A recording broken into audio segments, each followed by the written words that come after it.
है Durga Puja makeup series का second look. और यहाँ पे मैंने अपने आई मेकअप को कट क्रीज रखा है और ग्रीन आउटफिट के साथ मैंने मैच करके अपने आई मेकअप को किया है।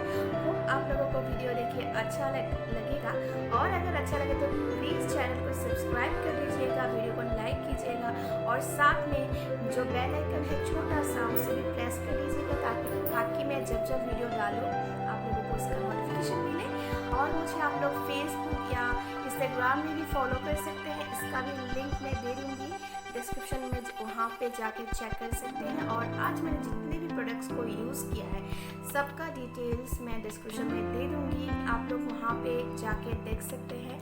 और मैंने जितने प्रोडक्ट्स यूज़ किए हैं या इसका कुछ चीज़ें बहुत रिजनेबल प्राइस का है, तो आप लोग उसे परचेज़ भी कर सकते हैं। उसका भी मैं कहाँ से मिलता है उसका भी मैं मतलब डिटेल दे दूँगी, लिंक्स दे दूँगी वहाँ पे। और मैं हमेशा ये कोशिश करती हूँ कि मेरे वीडियो के ज़रिए मैं आप लोगों को कुछ सिखा पाऊँ, और आज मैंने इसीलिए सोच के थोड़ा वीडियो को अलग बनाने की कोशिश की है। तो वीडियो को कंप्लीट देखिएगा, स्किप मत कीजिएगा। तो फिर चलिए वीडियो को स्टार्ट करते हैं।